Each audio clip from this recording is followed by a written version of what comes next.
And now, the mythology of mint. Mint actually gets its name from the Greek goddess Minthe. Now, she was a wood nymph and a guardian of the river Cocytus. This story starts off as many Greek myths do. Hades, our favorite lord of the underworld. Ba-boom. Name is Hades, Lord of the Dead. Hi, how you doing? He ends up having a thing for Minthe. Is it Mint, Minthe, or Minthe? We're just gonna stick with Minthe for now. And fortunately, unlike some scary Greek myths out there, she has a thing for him too. Unluckily for them both, Hades is already married to Persephone at this point. And if you remember that myth at all, Hades went through quite a bit of trouble to actually get her to live with him in the underworld. Awkward.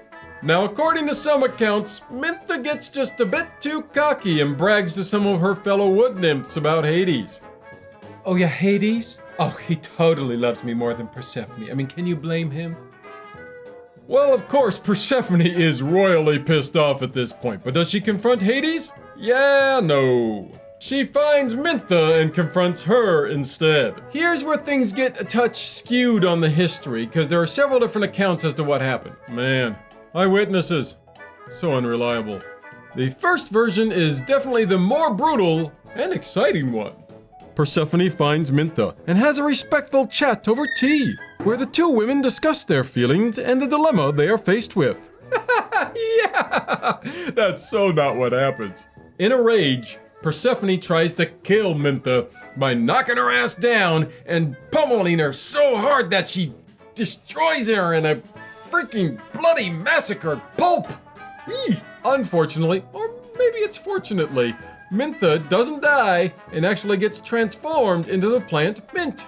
But Persephone doesn't care. She just keeps going back and trying to pummel her again and again and again until Hades finally stops her. Oh, that's right, baby. Don't mess with Persephone.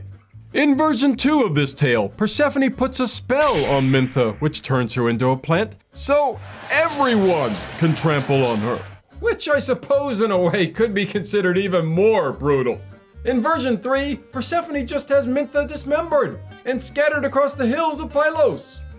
Version 4 is similar to version 1, but instead of Persephone pummeling Minthe so hard that it turns her into mint, Persephone pummels Minthe so hard that she turns her into dust. It is Hades who then turns Minthe into the mint plant.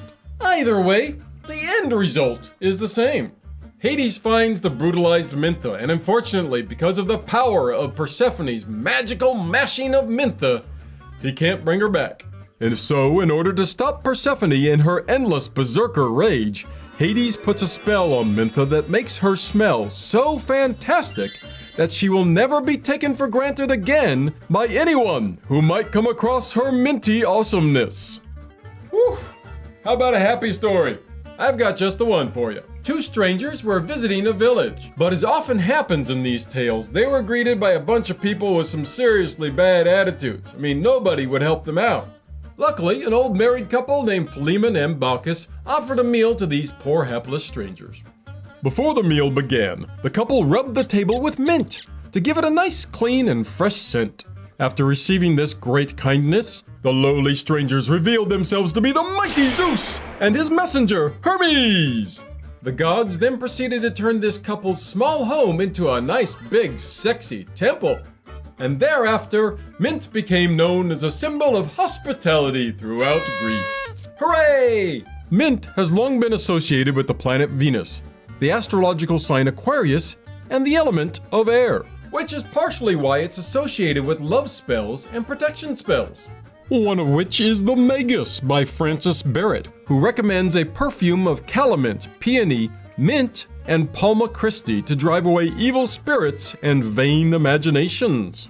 It was also seen as a cure for thanatophobia, which is the fear of death, and can help you recover from hydrophobia, the fear of water. It was also believed to have the power to scatter snakes, and the Greeks even believed it could help protect you against sea serpents.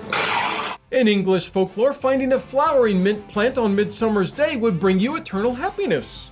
According to Italian folklore, peppermint helped protect children from sickness, and silkworms from evil spirits. Glad we're protecting the silkworms. There are actually a lot of stories out there about how peppermint can help fend off negative energies. One way of achieving this is to rub the leaves on household items, floors, and the corners of your home's walls. You can also burn the leaves first, then allow the smoke to take effect before rubbing the leaves in. You can also create a jar of protection by adding mint to a little rainwater or seawater. Have you just had a breakup or maybe an argument with someone? Then wash your floors with mint to encourage some calm and harmonious energy. Or you can hang some mint over your doorway to avoid those nasty arguments in the first place. Just saying. Having trouble sleeping? Sniffing peppermint before bed was believed to help you fall asleep. But if you're looking for a more eventful night's sleep, then you should probably put some peppermint under your pillow, as this can help you see the future in your dreams. But if all those visions of your future are keeping you awake, putting spearmint under your pillow can protect you from bad dreams and evil forces while sleeping. Bad luck got you down. Mint is also really good at breaking bad streaks, overcoming obstacles, and avoiding the trickery of other people. For the best results, drink some mint tea and carry some in your shoe or pocket. Why the shoe? Well, I'll tell you. I don't know. Maybe somebody had some bad foot odor? Mint can also increase your personal strength and give you the fortitude and guts to overcome any difficulties or restrictions caused either by yourself or other people. Want to keep your money flowing smoothly? Then keep that leafy green in with your paper green. Or is it that you're having trouble attracting customers to your business? Just burn mint as an incense in your place of business. And boom, problem solved. But I know what you really want. You want to attract some more loving in your life, don't you? Well, then you need a mint bath. Taking a mint bath can not only attract love and beauty into your life, but it'll bring a little extra luck as well. And finally, if you're feeling a little introspective and really need to work on your personal growth, then here's what you need to do. Get a small piece of paper and write your name on it, and then hang it on a sturdy stalk of your mint plant. Then grab a seat, scooch on up to your mint plant, and have a nice heart-to-heart with it. You're going to want to ask your mint plant to help you grow in personal strength as it grows in your house. So hey there, Mint. Yeah, we've been friends a long time, and man, I've been struggling a lot lately, My luck hasn't been that good. Do you think you could help me out with it? I mean, I can get you lots of good soil, maybe a little extra water and some nutrients. Is that cool? Sound good? Excellent. We have an accord.